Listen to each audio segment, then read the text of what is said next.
आज हम लोग शुरू कर रहे हैं शुक्र ग्रह के सिग्निफिकेशन के बारे में। और जैसे देव गुरु हैं बृहस्पति, वैसे ही असुरों के गुरु हैं शुक्राचार्य या शुक्र। और शुक्र बृहस्पति के बाद सबसे बेनिफिक, सबसे शुभ ग्रह माना गया है नव ग्रहों में। ठीक है, वैसे तो बृहस्पति तो मेल प्लैनेट है ही, सबको पता है। लेकिन शुक्र ग्रह का दो तरह से हमारे पुराणों में वर्णन आता है। एक तो वो एज ए वीनस, क्योंकि वो वुमेन के कारक ग्रह हैं, तो गॉडेस लक्ष्मी के साथ जोड़ा गया है या पार्वती के साथ जोड़ा गया है। और एक तरफ उनको मेल प्लैनेट भी दिखाया गया है, जहाँ पे वो शुक्राचार्य हैं, गुरु हैं इनके असुरों के गुरु। और सुर असुर की लड़ाई में बड़ी बात बेटर ये हो जाती कि शुक्राचार्य को पता था, उनके संजीवनी विद्या आती थी। संजीवनी विद्या का ज्ञान शुक्राचार्य को था, बृहस्पति ग्रह जी को नहीं था। तो क्या होता था, शुक्राचार्य जी जितने भी असुर सुर के संग्राम में मरते थे, उनको वो दोबारा से जिंदा कर देते थे। तो शुक्राचार्य से संजीवनी विद्या सीखने के लिए बृहस्पति जी ने अपने पुत्र को उनके पास भेजा था। और उसकी उसीलिए जब उन्होंने सीखने के लिए कहा, तो उन्होंने कहा मेरी पुत्री से आप विवाह करो। तो देखा जाए तो ये संबंधी भी हैं, बृहस्पति और शुक्र। ठीक है, लेकिन वहां पे हम शुक्र को एज ए मेल प्लैनेट देख रहे हैं। अब अदरवाइज हम देखें तो कुंडली में बृहस्पति के बाद शुक्र अगर मैरिज को दिखा रहे हैं, तो बृहस्पति संतान को दे रहे हैं। तो यानी दोनों ही गुरुओं की कृपा होगी, तब एक सांसारिक व्यक्ति का विवाह होगा और वह फिर संतान प्राप्त करेगा। तो दोनों ही गुरु बली होने चाहिए कुंडली में, अगर किसी इंसान को इस सांसारिक दुनिया में सफलता पानी है, एक प्रॉपर फैमिली मैन बनना है। दोनों ही ग्रह जो है बहुत ही शुभ फल देते हैं। ऐसा नहीं कि सिर्फ बृहस्पति ही आपको चैरिटी कराएगा, बुध भी चैरिटी कराता है, शुभ शुभ बैठा हो, कोई एस्पेक्ट ना हो तो। और शुक्र भी इसी तरह, अगर कोई अशुभ प्रभाव उस पर नहीं है, तो ऐसा ग्रह भी आपको बेनेवोलेंट बनाता है, आपसे संसार समाज के लिए बहुत सारे पुण्य कराता है। और जैसे बृहस्पति को माना गया ज्ञान का कारक, वैसे ही शुक्र को माना गया 64 कलाओं का कारक। 64 कलाओं का स्वामी है शुक्र। मतलब बृहस्पति तो चलो शास्त्र पढ़ा रहे हैं, कर्म कांड करा रहे हैं, ठीक है, प्रॉपर जो हमारी नॉलेज और एकेडमिकली है। लेकिन शुक्र जो है वो हर तरह की कला जो है उसके स्वामी है। 64 कलाओं का स्वामी बताया गया हमारे शास्त्र में शुक्र को। इसका मतलब 64 कलाएं कैसे, जैसे एक तो हो गया नृत्य करना आना चाहिए, फिर आपको संगीत गाना गाना आना चाहिए, फिर आपको वाद्य बजाने आने चाहिए, इसके बाद आपको पेंटिंग करनी आनी चाहिए, या और कलाएं कौन सी हैं, आप पाक कला जान सकते हैं, भोजन बनाने की कला है। फिर इसी तरह आपको स्टिचिंग करना है ना, वस्त्र सिलने की कला है, सिर सुनार है, लुहार है। हर तरह की जितनी भी कलाएं और स्पेशलाइजेशन है आर्ट फॉर्म्स का, वो सब शुक्र उसका कारक ग्रह है। इसका मतलब अगर कोई व्यक्ति छोटा सा अगर एक बुटीक खोल रहा है, ठीक है, बुटीक खोल रहा है या पार्लर खोल रहा है, सुंदर बनाने की कला, किसी इंसान को सुंदर दिखाना है, इन सभी कलाओं का स्वामी शुक्र है। तो जिस भी व्यक्ति की कुंडली में शुक्र बली होगा, और 10वां घर जो प्रोफेशन का स्वामी है, उसके साथ साथ तीसरा घर जो आपके हाथों का स्वामी है, एक्स्ट्रा करिकुलर एक्टिविटी सब हम थर्ड हाउस से देखते हैं। और जितनी भी आर्ट फॉर्म्स होती है वो तीसरे और छठे घर से हम देखते हैं। जो भी घर के अंदर हम लोग कलाएं सीखते हैं, चाहे स्पोर्ट्स भी देख लो, अगर हम घर के अंदर कोई गेम खेलते हैं, जैसे चेस खेल रहे हैं, कैरम बोर्ड खेल रहे हैं, लूडो खेल रहे हैं, सांप सीढ़ी खेल रहे हैं, या हम पेंटिंग कर रहे हैं, ये सारी कलाएं घर के अंदर जो होती है वो हम थर्ड हाउस से देखते हैं। लेकिन अगर हम स्पोर्ट्स खेल रहे हैं, डांस करने बाहर जा रहे हैं, डांस सीखने जा रहे हैं, या हम फुटबॉल खेल रहे हैं, क्रिकेट खेल रहे हैं, जो घर के बाहर खेले जाते हैं, उसके लिए हम छठे घर को देखते हैं। तो जो घर पोर्टेंट होता है कुंडली में, उस कला में, उससे संबंधित कला में वो व्यक्ति प्रवीण होगा। शुक्र तो बलि होना ही होना है, साथ में तीसरा घर तीसरे घर का स्वामी, छठा घर छठे घर का स्वामी भी स्ट्रांग होगा। और जितने भी फिल्म स्टार हैं, टीवी स्टार हैं, जो भी एंटरटेनमेंट वर्ल्ड के लोग हैं, ओटीटी है प्लेटफॉर्म, ये सारे जितने, या थिएटर है ना, नुक्कड़ नाटक है, ये सारे कलाओं के स्वामी, जिसको कला का ज्ञान होगा, जो महसूस कर सकता है इमोशंस, ऐसे सब लोगों की कुंडली में शुक्र प्रवीण होगा, शुक्र बली होगा, और उसका प्रभाव उनके इनकम हाउस के साथ भी होगा। मतलब इनकम हाउस आपका 11वां घर है कुंडली का, और दूसरा घर आपका बैंक बैलेंस है, साथ में आपके कर्म का क्षेत्र 10वां घर है। तो इस तरह से क्या हुआ कि दूसरा, 11वां, 10वां, तीसरा और छठा, इन सभी घरों में से कुछ घरों का भी अगर आपस में संबंध है और कला में प्रवीण है, वो दिख रहा है, तो ऐसा व्यक्ति नौकरी नहीं करेगा। उस केस में फिर वो एक सेल्फ प्रोफेशनल, इवन कोरियोग्राफर, आजकल कोरियोग्राफी का भी एक प्रोफेशन काफी फेमस हो गया है ना। तो इस तरीके से जितने भी ये आर्टिस्ट लोग हैं, मेकअप आर्टिस्ट है, हेयर स्टाइलिस्ट है ना, आजकल ये सभी प्रोफेशन हो गए। इवन कई हेयर स्टाइलिस्ट तो लाखों में कमा रहे हैं, है ना, महीने की उनकी 3-4 लाख, 5 लाख, 10 लाख इनकम है। इवन आजकल मेहंदी आर्टिस्ट आ गए, मेहंदी आर्टिस्ट आजकल बहुत अच्छा कमा रहे हैं। सिर्फ हाथों में मेहंदी लगानी है, डिजाइन बनाना है सुंदर सा, और उसको उनका अच्छा इनकम हो रही है। तो ये सारे जिसमें कला का रोल आ रहा है, ये सब जो है वो 64 कलाओं का स्वामी शुक्र है। और इसकी गॉडेस जो है वो देवी लक्ष्मी है, क्योंकि देवी लक्ष्मी को 64 कलाओं से युक्त माना गया है। कुछ लोग माँ पार्वती को भी लेते हैं, लेकिन जहाँ पार्वती जी का संबंध आता है वहां पर वो माँ भी है ना, गणेश जी की, कार्तिकेय की माँ है। जहाँ लक्ष्मी जी का संबंध आ रहा है, लक्ष्मी बेसिकली वाइफ के लिए दिखाया जाता है। और बोलते हैं ना, घर में जब शादी हो के लक्ष्मी आई, लक्ष्मी आ गई घर में अब तो, क्योंकि पत्नी के भाग्य से भी पति का बहुत भाग्य में वृद्धि होती है। और जैसे विष्णु जी हमारे संसार के पालन करता है, वैसे ही लक्ष्मी जी हमारे घर में सुख समृद्धि देती हैं। और देवी का रूप जो है उनका, मतलब देवी जो कि लक्ष्मी जी भी विष्णु जी की शक्ति है बेसिकली, लेकिन उनकी कृपा होगी तभी घर में सुख समृद्धि और सुख समृद्धि स्वास्थ्य आएगा। और इसीलिए शुक्र का बलि होना जरूरी है अगर आपको सुख चाहिए। और उसमें भी विलास और जो भोग, जो पत्नी से सुख है, मतलब जो वैवाहिक संबंधों से सुख मिलता है, वो सुख पाने के लिए शुक्र का बलि होना जरूरी है। अगर शुक्र कुंडली में पीड़ित है, नीच का है, पाप ग्रहों के प्रभाव में है, ऐसे में या तो विवाह होगा नहीं, या उसके अनैतिक संबंध होंगे। वो तो डिपेंड करेगा कौन सा एस्पेक्ट कर रहा है ग्रह, राहु कर रहा है, मंगल कर रहा है, शनि कर रहा है, तो उस हिसाब से उसके संबंध होंगे। एक से ज्यादा विवाह हो सकते हैं, कई बार विवाह के खंडित हो सकता है, मतलब डाइवोर्स हो गया, या सेपरेशन हो गया पत्नी से, या पत्नी की डेथ हो गई। ये सब शुक्र पे पीड़ा जितनी होगी, कई बार कईयों की कुंडली में शुक्र के साथ केतु बैठा होता है या राहु बैठा होता है, ये सारे कुंडली में इसका मतलब समझ में आता है कि अगर कुंडली में शुक्र पीड़ित है किसी भी तरीके से, तो समझ लीजिए उसका वैवाहिक संबंध या विवाह से संबंधित सुख जो है उसके भाग्य में कम है। और डेफिनेटली उसको उस पे वर्क करने की जरूरत है। माँ लक्ष्मी की पूजा और स्तुति और ऑब्वियसली मंत्र पाठ वगैरह हैं जो, या दान होते हैं शुक्रवार के, वो हम सब लोग करते हैं। तो अब हम डिटेल में हम थोड़ा सा शुक्र को पढ़ेंगे आज, शुक्र के बारे में। शुक्र मैम को, अगर हाँ बोलिए। मंगलसूत्र का मैम। हाँ मैम, हाँ किशोर बोलिए, क्या पूछ रहे हैं आप? बोल रहे थे मंगल अगर शुक्र को देख लेता है दृष्टि से, हम्म, फोर्थ दृष्टि से, तो वो क्या मतलब शुक्र वीक हो जाता है वहाँ।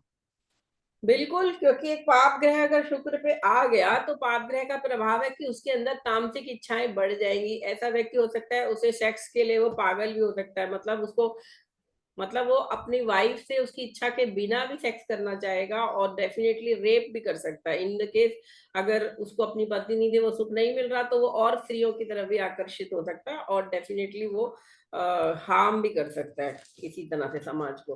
तो ये सब चीजें देखनी पड़ेंगी, इन टोटलिटी देखना पड़ेगा।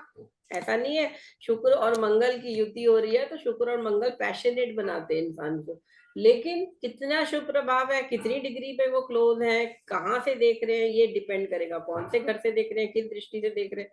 बहुत सारी चीजें कुंडली में इन टोटलिटी देखनी पड़ती है कुंडली, ठीक है ना। लगन लग्नेश को भी देखना पड़ेगा, बृहस्पति की दृष्टि तो नहीं आ रही है उनके साथ, तो कई सारी चीजें हमें देखनी पड़ेंगी। अच्छा, लेकिन उसका मतलब शुक्र तो वीक हो जाएगा ना, ये मैंने पूछने का अर्थ तो वही था। शुक्र इसमें अगर मतलब ये दृष्टि हो गया देगा। कि शुक्र का जो जो एक नॉर्मल हैप्पीनेस है जो एक वैवाहिक संबंध में होती है, वो नहीं है कुंडली में, इसका मतलब ये तो हाँ पक्का समझ लो आप, है ना। वो अच्छा हो अच्छा। सकता है मंगल शुक्र की अच्छी दशा चल रही है, तो हो सकता है उसको बहुत आनंद आ रहा है, बहुत अच्छा बिता रहे हैं, लेकिन कुछ ऐसा समय भी आएगा जब वो बिल्कुल अलग अलग हो जाएंगे, है ना, जब वो बिल्कुल उनको सुख नहीं मिले, क्योंकि मंगल भी अपना काम तो करेगा, वो दुखी तो करना है ना, हो सकता है झगड़ा हो जाए, हो सकता है मारा पीटी हो जाए। कई ऐसे लोग जिनकी कुंडली में मंगल शुक्र की युति होती है, वो लोग वहां पे हाथापाई भी होती है, वायलेंस आ जाता है, पत्नी को हंटर से मार रहे हैं, है ना, पत्नी पे हाथ उठा दिया, ये सब चीजें भी ऐसे लोगों की कुंडली में आ जाती है। और ऐसी लड़कियों की कुंडली में भी हो सकता है वो भी वायलेंस हो जाए, वायलेंट बर्तन उठा के फेंक के मार रही है। बहुत सारी चीजें हैं, वो हम लोग डिटेल में जब कुंडलियां करेंगे तब देखेंगे। अभी मेनली आप शुक्र के कारकत्व को समझो और उसको याद करने की कोशिश करें, ताकि आगे जब आप कुंडलियां देखेंगे तब आप उसको रिलेट कर सकेंगे कैसे करना। ठीक है, चलिए अब हम करते हैं पर्सनैलिटी। अभी अगर वेस्टर्न एस्ट्रोलॉजी में देखें तो रोमन गॉडेस है वीनस जो है, और रोमन गॉड कह लो, है ना, और ग्रीक गॉड कह लो, तो जो भी है एक सुंदर स्त्री शुक्र का। अगर हम एक नॉर्मल केस में देखें तो शुक्र जो जो जो ग्रह की एक व्यक्तित्व बताया गया, वो एक सुंदर स्त्री है, बहुत ब्यूटीफुल है, बहुत ब्यूटीफुल फीचर्स हैं, बिल्कुल चिजल्ड बॉडी है, मतलब जैसे कि बिल्कुल कहते हैं ना कई बार कुछ लोगों को देख के कि इनको तो भगवान ने बड़ी फुर्सत से बनाया होगा, सब कुछ परफेक्ट है ना, सब कुछ फेस से लेके। और ऐसा भी आप देखिएगा कि कुंडली में अगर दूसरा घर क्योंकि फेस होता है आपका, दूसरे घर पे जब शुभ प्रभाव आता है कुंडली में, तो ऐसे लोग बहुत ब्यूटीफुल होते हैं। मैंने ऐसी कई कुंडलियां देखी है, मैं आपसे शेयर भी करूंगी कुंडलियां जहां पे शुक्र और बुध दूसरे घर को देख रहे हैं। इनफैक्ट इवन नीच का भी शुक्र अगर दूसरे घर में बैठ गया और अगर कोई अशुभ ग्रह और नहीं देख रहा, तो भी वो व्यक्ति बहुत सुंदर होगा देखने में। या अगर टॉरस, अगर मेष लगन की कुंडली और टॉरस राशि, मतलब दूसरे राशि आ गई दूसरे घर में और वहां चंद्रमा उच्च का बैठ गया, कोई भी ग्रह अगर ब्यूटी ब्यूटी का ग्रह, जो भी सौम्य ग्रह है हमारे स्त्री ग्रह है, शुक्र है, चंद्रमा है, ये ग्रह अगर सेकंड हाउस में बैठ गया या बुध भी सेकंड हाउस में बैठ गया या देख रहा हो, चाहे अष्टम से देख रहा हो, तो वो व्यक्ति बहुत सुंदर हो सकता है और बहुत सुंदर और फेयर कॉम्प्लेक्शन भी हो जाएगा अगर कोई पाप ग्रह नहीं देख रहा। इवन नीच का भी अगर शुभ ग्रह बैठ जाएगा तो वो सुंदर बनाएगा। तो ऐसी कुंडलियां हम लोगों ने देखी है और इससे हम पता लगा लेते हैं कि लगन क्या परफेक्ट होना चाहिए। कई लोग लगन का हमें जब चेकिंग करनी होती है तो फेस के फीचर्स भी हम देखते हैं उस केस में, और सेकंड हाउस पे कौन से ग्रहों का प्रभाव आ रहा है ना। और इसी तरह आई साइट, वीनस जो है आई साइट का कारक ग्रह भी है। अगर सूर्य और चंद्रमा आईज हैं, लेफ्ट आई राइट आई है, तो शुक्र जो है आई साइट है। आई साइट मतलब आंखें तो हैं, आंखों से दिख भी रहा है, लेकिन क्या आंखों पर चश्मा लगा हुआ है, क्या वो कॉन्टेक्ट लेंसेज लगाएगा, है ना, और क्या वो आई साइट कब खराब हो रही है। देखिए हम लोगों ने जब मेडिकल रिसर्च करी थी तो ऐसी कुंडलियां भी देखी थी जहां पर नाइट ब्लाइंडनेस की बीमारी होती है, या डे ब्लाइंडनेस। कुछ लोग होते हैं जिनमें दिन में तो सही दिखता है, बिल्कुल ठीक ठीक दिखते हैं, लेकिन शाम होते होते उनको नाइट ब्लाइंडनेस जिनको बीमारी होती है, उनको दिखना बंद हो जाता है। और आई थिंक एक पिक्चर भी बनी है इस पर, जिसमें रात होते होते उसे दिखना बंद हो जाता है। Character I think Kader Khan ने ये रोल प्ले किया था एक मूवी में। तो ये भी एक बड़ा रोग है कि जब नाइट ब्लाइंडनेस। देन एक और आता है आईज से रिलेटेड, क्योंकि वीनस आई साइट का कारक ग्रह है, कलर ब्लाइंडनेस। शुक्र ग्रह जो है वो कलर्स को दिखाता है, कलर्स का कारक है। और जो लोगों की कुंडली में शुक्र के साथ केतु बैठा हो या पीड़ा ज्यादा हो, शनि भी देख रहा है, ऐसे लोग कलर ब्लाइंडनेस भी हो सकते हैं। और ये केस तो मैं इसलिए भी आपको बड़े प्यूटी क्लियरली बता सकती हूँ कि मेरे हस्बैंड भी कलर ब्लाइंड है। उनकी कुंडली में भी शुक्र केतु बैठा है, शनि देख रहा है, बृहस्पति भी देख रहा है, लेकिन कलर ब्लाइंडनेस है और आई साइड भी वीक है। चश्मा लगाते थे और फिर ठीक कराया, ऑपरेशन हुआ, ठीक हो गया, फिर अब फिर से चश्मा लगाते हैं। बट दिस इज व्हाट, जहां भी शुक्र पे पीड़ा आएगी वहां पर आपको आई साइट की प्रॉब्लम तो हो ही सकती है। ठीक है, साथ में इसके साथ आता है बात कि शुक्र जो है वो एक ऐसी पर्सनैलिटी देता है जो एक जैसे दिखने में लगे कि कोई रानी हो, कोई कोई कोई महारानी का हो, जैसे ऐसा ऐसा फिजिक देगा। जिन जिन लोगों की कुंडली में तुला लगन है, शुक्र का हमारा टॉरस लगन है, और उनका शुक्र बैठा भी अगर अच्छी जगह है, तो उनकी पर्सनैलिटी में करिश्मा होगा, एक चार्म होगा, एक ऐसा होगा कि लोग जैसे किसी भी सभा में जाएंगे, किसी पार्टी में जाएंगे, तो सारे लोग मुड़ के उनकी तरफ देखेंगे एंड काफी देर तक देखेंगे, क्योंकि उनकी लुक और उनकी जो पर्सनैलिटी होगी वो बहुत अट्रैक्टिव होगी। लोगों की नजर उन पर से नहीं हटेगी। तो ऐसा नहीं है, कई लोगों के को भी आप देखोगे किसी ने बहुत अच्छी ड्रेस पहनी है, किसी ने, कोई बहुत इंटेलिजेंट है, बहुत अच्छी तरह बातें कर रहा है, जैसे बुद्ध प्रधान व्यक्ति अगर जहां भी होता है तो वहां वो बातें बहुत अच्छी करते हैं, तो लोग उनको घेरे रहते हैं। इंटेलिजेंट होते हैं। इसी तरह जुपिटर प्रधान व्यक्ति को भी लोग घेरेंगे, लेकिन उस केस में वो उससे एज ए शिष्य, जैसे गुरु, बड़े सारे जितने भी अच्छे गुरु हैं जो बातचीत अच्छी करते हैं, जैसे वृंदावन में है ये भद्राचार्य जी हैं, कौन है, और कई सारे ऐसे गुरु हैं जिनकी बातों से आप इतने मोहित हो जाओगे कि आप उनको देखोगे, है ना। लेकिन शुक्र क्या दे रहा है आपको? शुक्र एक ऐसी पर्सनैलिटी दे रहा है जो एक सेक्स अपील जिसे कहते हैं, यानी जिसको देख के ही लगे कि बस देखते रहो, सुनते रहो, देखते रहो, मतलब सुनना भी नहीं है, जस्ट देखते रहो। और जनरली फिल्म स्टार जितने भी होते हैं, और जिसमें ना केवल हीरोइंस आ जाती हैं, हीरोज भी आते हैं, है ना। कुछ हीरोज, कुछ हीरोइंस ऐसे हैं कि आप वो चाहे एक्टिंग भी बेकार कर रहे हो, लेकिन आप उनको देखना आपको अच्छा लगता है, you love to watch them, है ना। तो दिस इज व्हाट, अगर किसी को फिल्म लाइन में जाना है या किसी को टीवी लाइन में भी आना है, और अगर as a hero heroine career बनाना है, अगर कैरेक्टर रोल करना है तो बात अलग है, फिर तो आप दूसरे ग्रह भी ठीक हो तो चल जाएगा। लेकिन अगर किसी को हीरो हीरोइन बनना है, उस केस में उसका शुक्र तो बली होना ही चाहिए, और साथ में ऑब्वियसली लगन लग्नेश अच्छा होना चाहिए, है ना। बाकी ग्रह भी राजयोग, धन योग, क्योंकि उस हिसाब से वो पैसा कमाएगा। लेकिन लुक्स बहुत इंपॉर्टेंट हो जाती है इन टीवी प्रोफेशन और movie profession, theatre also even, तो उस केस में शुक्र का बली होना जरूरी है। और शुक्र के साथ क्या है कि शुक्र आपको एक बैलेंस बॉडी देगा। आप कितनी भी उम्र में चले जाओ, जैसे हमारे गुरुजी श्री के एल राव सर है, 93 ईयर्स के हो रहे हैं, एंड उनकी हाइट मीडियम हाइट है, और वो आज भी उतने ही अट्रैक्टिव और गुड लुकिंग लगते हैं। मतलब विद एज सबके रिंकल्स आते हैं, मैं मानती हूँ उनके भी रिंकल्स हैं, लेकिन एक लुक जो आती है, एक टोटल, है ना, ग्रेस है उसमें। बाल वाइट हो गए तो, लेकिन उससे वो और भी अच्छे लग रहे हैं। तो दिस इज व्हाट शुक्र का नेचुरल एक ये रोल है शुक्र का कुंडली में, कि आप कितनी भी उम्र के हो जाओगे, वो आपको बैड लुकिंग या अगली लुक नहीं देगा। नहीं तो ऐसे ऐसे लोग मैंने देखे जो ब्यूटीफुल बहुत रहे अपनी यंग एज में, लेकिन ओल्ड एज में आके वो अगली लगने लग गए हैं, है ना, बुरे दिखने लग गए। बट जो प्योरली वीनस प्रधान जिसका लगन होगा या स्ट्रॉन्ग वीनस होगा, वहां पे वो कोई भी एज का हो जाएगा ना, कितनी भी हेल्थ प्रॉब्लम हो, पर्सन विल लुक गुड। तो ये जनरल एक फीचर है शुक्र का, और इससे हम पता लगा सकते हैं कि कितना बली है शुक्र। शुक्र के साथ ही शुक्र को आपको जो कवि कवि होते हैं, ये जो शायर होते हैं, या हिंदी के भी कोई भी कवि हो, कोई भी गद्य लिख रहे हैं, पद्य लिख रहे हैं, ये सब भी उनका शुक्र प्रधान है।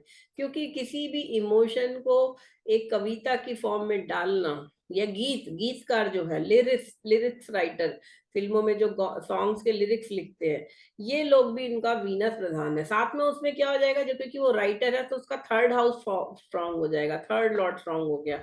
लेकिन उसका सेकंड हाउस अच्छा नहीं है, इसलिए वो फेस अच्छा नहीं है, या उसका उतना लगन में उतनी स्ट्रांग स्ट्रेंथ नहीं है कि वो फिल्म एक्टर हीरो हीरोइन बने।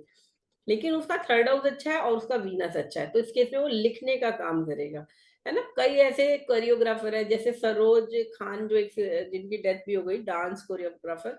She was old, young age में शायद अच्छी रही होगी, गुड लुकिंग होगी, लेकिन बाद में उन्हें थायराइड हो गया, बहुत मोटी हो गई। लेकिन वो कोरियोग्राफी में उनका कोई जवाब नहीं, बड़ी बड़ी हीरोइनों को उन्होंने डांस सिखाया, कराया, हिट्स दिए। तो वीनस तो उनका प्रधान रहा ही होगा। ठीक है, तो इस तरह से हम वीनस का आपको समझना चाहिए, जब भी कुंडली में हम वीनस को देखेंगे तो हमें इस तरह से उसके बारे में सब कुछ पता लगना चाहिए। उसकी आईसाइट कैसी होगी।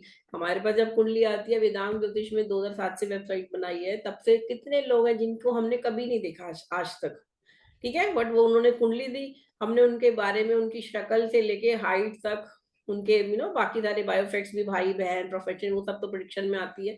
लेकिन उनके लुक्स के बारे में भी, कैसे लगते हैं दिखने में, रंग कैसा है, शुक्र उनकी आई साइट खराब है या चश्मा लगाते हैं, या फिर उनको लेंसेज लगाते हैं, ये सब भी हम कुंडली से बता सकते हैं। जब आप पकड़ लेंगे शुक्र को कुंडली में, ठीक से देख लेंगे, पता लग जाएगा कुंडली ठीक है, तो आप सही से बता सकते हैं।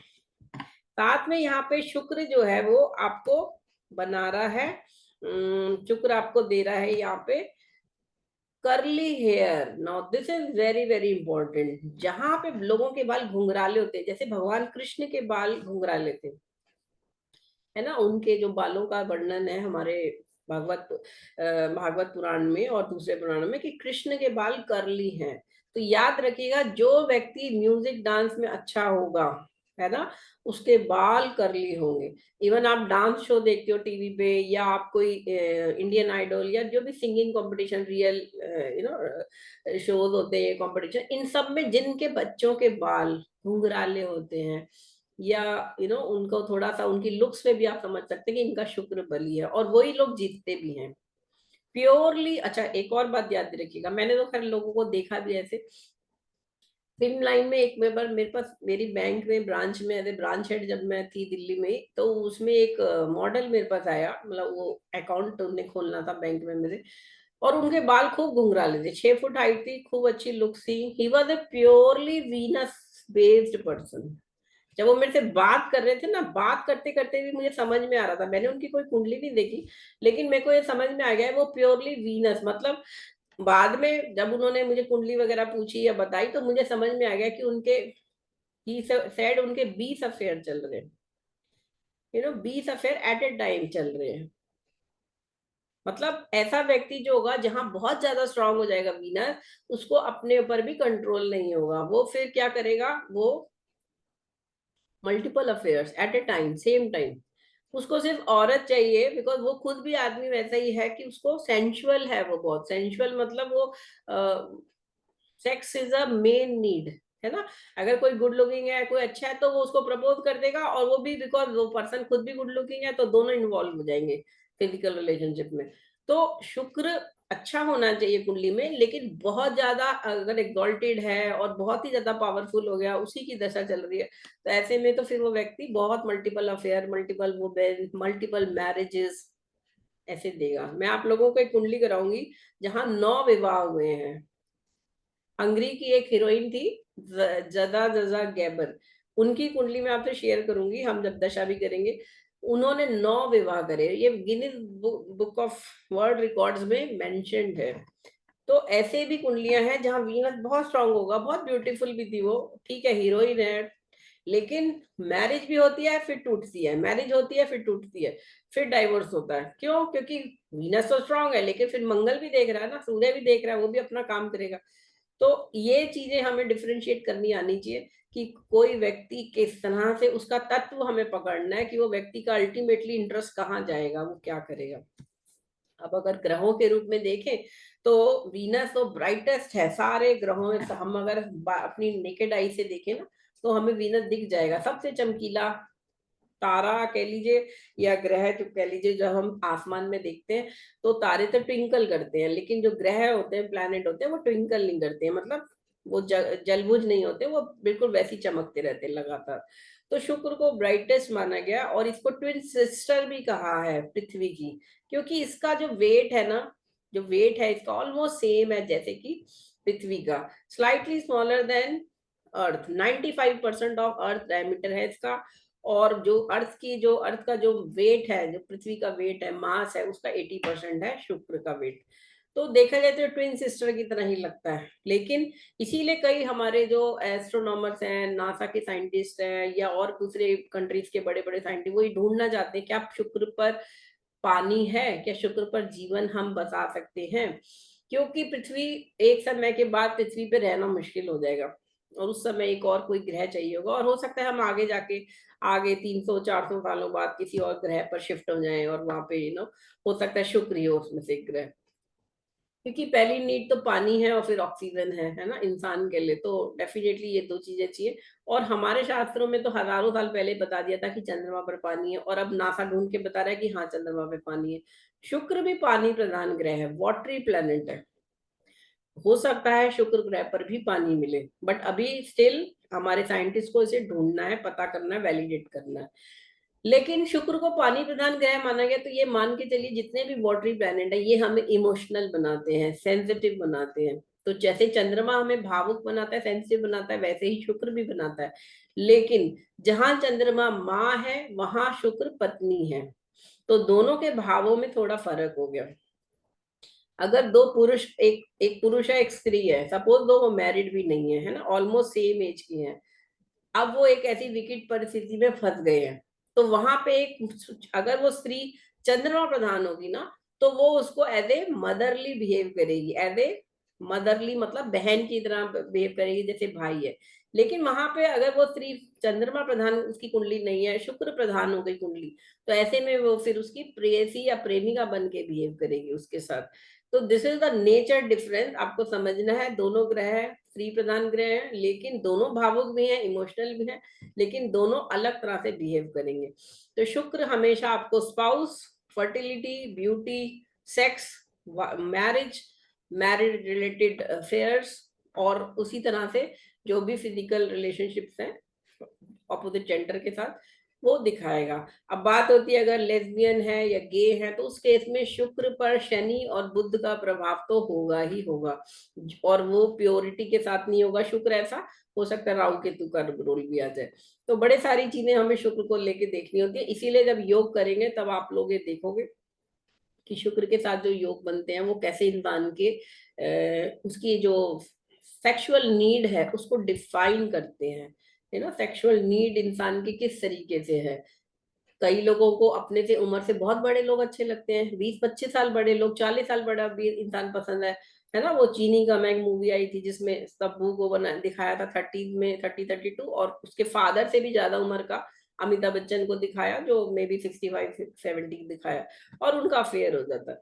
सो this is what how you see love and that emotion. तो ये डिपेंड करेगा आपके कुंडली के शुक्र ग्रह पर, ना केवल D1 कुंडली में शुक्र कैसा बैठा है, बल्कि आगे जाके हम इसको नवांश में भी देखेंगे। नवांश इसलिए महत्वपूर्ण हो जाता है डिविजनल चार्ट, क्योंकि ना केवल हम ग्रहों का बल उसमें देखेंगे, बल्कि विवाह विवाह से संबंधित सारी चीजें हमें कहाँ देखनी होती हैं, हमें नवांश में देखनी होती हैं। बाकी डिविजनल चार्ट जो है, सप्तांश है, द्वादशांश है, दृष्टिकोण है, ये सब तो दूसरे रिलेशंस के लिए है। लेकिन पत्नी और पत्नी से संबंधित या प्रेमिका या लव अफेयर भी है, इन सब के लिए हमें D1 और D9 में शुक्र की स्थिति देखनी होगी। शुक्र एक शुभ ग्रह है, नेचुरली हम माने तो ये एक शुभ ग्रह है, और ये हमेशा शुभ फल देने की कोशिश करेगा। ठीक है।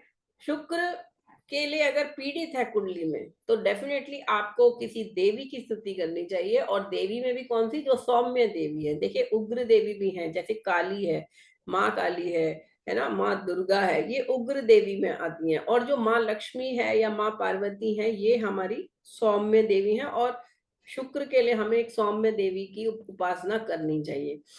शची देवी कौन है? शची देवी इंद्र की पत्नी है, राजा इंद्र जो स्वर्ग का राजा उनकी पत्नी है। कुछ लोग शची को, क्योंकि शची को पहले कामदेव की पत्नी बताया गया, लेकिन ऐसे मानते हैं कि कामदेव से पत्नी, क्योंकि वो बहुत सुंदर थी शची, उसको इंद्र चुरा के ले गए और फिर अपनी पत्नी बना लिया। ऐसे बहुत सारी स्टोरीज हैं। बट ठीक है, हम तो देवी की आराधना करेंगे, तो आप विष्णु जी की पत्नी लक्ष्मी जी की आराधना कर सकते हैं, या भगवान शंकर की पत्नी पार्वती जी की आराधना कर सकते हैं। ऐसे लोगों को एक और सलाह होती है जिनकी कुंडली में शुक्र बहुत खराब है। मान लीजिए शुक्र का संबंध पंचम भाव से आ रहा है, पांचवें घर का स्वामी है शुक्र, और वो नीच का भी है। इसका मतलब जब नीच का ग्रह कोई हो जाता है और उसका जिस घर से संबंध होता है, उसका उस जन्म का पूर्व मतलब नेगेटिव कर्मा हो गया। अब पिछले जन्म में किसी स्त्री को आपने कष्ट दिया था, हो सकता है वो आपकी पत्नी थी या कोई स्त्री थी जिसको आपने कष्ट दिया। अब पंचम का शुक्र, अगर पंचम भाव से संबंधित शुक्र नीच का है और उसकी दशा भी चल रही है, तो विवाह नहीं हो रहा, या कोई प्रॉब्लम्स आ रही हैं, वाइफ के साथ झगड़े चल रहे हैं। अब इसमें जब उसका परिहार हमें करना होगा, तो उस केस में पूर्व के नेगेटिव कर्मा का जो वुमेन से संबंधित है उसका परिहार करने के लिए आपको राधा कृपा कटाक्ष स्रोत का पाठ करना चाहिए। राधा जी भी देवी है, सौम्य देवी है, कृष्ण की प्रेमिका या कृष्ण की शक्ति है। अभी राधाष्टमी आने भी वाली है, 11 सितंबर को राधाष्टमी है। कृष्ण जन्माष्टमी के ठीक 15 दिन बाद राधाष्टमी आती है। मतलब राधा जी भी अष्टमी पे ही पैदा हुई थी, लेकिन कृष्ण जी कृष्ण पक्ष में पैदा हुए और राधा जी शुक्ल पक्ष में पैदा हुई। तो राधा कृपा कटाक्ष स्रोत जो इतना पावरफुल स्रोत है, हम लोग तो शायद 2001 में मेरे को शायद गुरु जी ने दिया था, तब से लगातार हम कर रहे हैं। और इसको देख के मैंने इतना मतलब करते वक्त इतना ऐसा पॉजिटिव वाइब्रेशन रहती हैं कि कोई भी रुका हुआ काम आपका अगर है तो वो बन जाएगा, अगर राधा जी की कृपा हो गई। और ऑब्वियसली जब आपको पिछले जन्म के नेगेटिव कर्म किसी वुमेन के लिए अगर करे हैं किसी के प्रति, तो वो परिहार करने में तो राधा कृपा कटाक्ष का और कोई जवाब ही नहीं है, और कोई स्रोत नहीं करना, फिर तो आपने यही करना। तो ऐसे में हम उनसे ये भी कराते हैं जिनका शुक्र बहुत खराब है कुंडली में, और उससे उनको फायदा भी होता है। ठीक है, फीमेल प्लैनेट है, वाटरी कंपाउंड को दिखाएगा पंच तत्वों में, ब्राह्मण जाति है। अब ब्राह्मण जाति तो उसकी भी थी बृहस्पति की, लेकिन गुण में ये डिफरेंट हो गया। वहां पे गुण भी सात्विक था जो बृहस्पति थे, यहाँ गुण प्योरली राजसिक है। यहाँ सात्विक वैसे सात्विक है अपने आप में, लेकिन गुण अगर हम देखेंगे कि वो पावर ड्रिवन होगा, ऐसा व्यक्ति सुख चाहेगा, लग्जरी चाहेगा। वीनस जिसका लग्नेश होता है, उसको उसको एयर कंडीशनर भी चाहिए, उसको घर में सारी फैसिलिटीज भी चाहिए। वो ऐसे घर में नहीं रह सकता जहां ये सब चीजें ना हो, है ना। तो जब हमारे पास मैचिंग के लिए कुंडलियां आती है ना, तब आप ये जरूर देखिएगा कि जिसका लगन शुक्र का है, उसका विवाह जो होना है वह आइडियली ऐसा हो कि या तो उसका बुध के लगन हो, या फिर चंद्र का लगन हो। सूर्य का लगन तो ना हो क्योंकि सूर्य इसका शत्रु है, और मंगल का लगन भी चल सकता है, वो भी ठीक है कि पावर दोनों के मिलेगी। लेकिन बृहस्पति का लगन होने से और एक का शुक्र का लगन होने से दोनों का विवाह हो तो जाएगा, हो सकता है चल भी जाए, लेकिन बहुत खुशी नहीं होगी, लड़ाई झगड़े होंगे। और साथ ही अगर शुक्र का लगन वाले का व्यक्ति का विवाह हो रहा है शनि के लगन वाले व्यक्ति से, तो ऐसे में भी इनके झगड़े बहुत होंगे, चाहे इनकी वैसे ग्रोथ होगी आपस में। सीमन को दिखाता है, और ये सप्त धातुओं में, और पुरुषों में तो सीमन आ गया, लड़कियों में आपका यूट्रस और उससे संबंधित आपके एग्स वगैरह आ गए। फोर्टनाइट को दिखाएगा, और बेडरूम को दिखाएगा, अबोर्ड बेडरूम। बेडरूम यानी कि जनरली होटल्स में बेडरूम्स होते हैं, तो होटल्स वगैरह वहां होंगे जहां भी आपका मकान होगा, अगर फोर्थ हाउस पे शुक्र का अच्छा प्रभाव है। या धर्मशाला भी हो सकती है, या इस तरह का जहां पे रहने की व्यवस्था होती है, रैन बसेरा भी हो सकते हैं अगर बहुत ज्यादा अच्छा ना बैठा हो। और होटल मैनेजमेंट भी शुक्र देता है इसीलिए। ठीक है, तो शुक्र के आज हम लोगों ने कारकत्व कुछ देखे, और हम आगे बढ़ेंगे। ठीक है,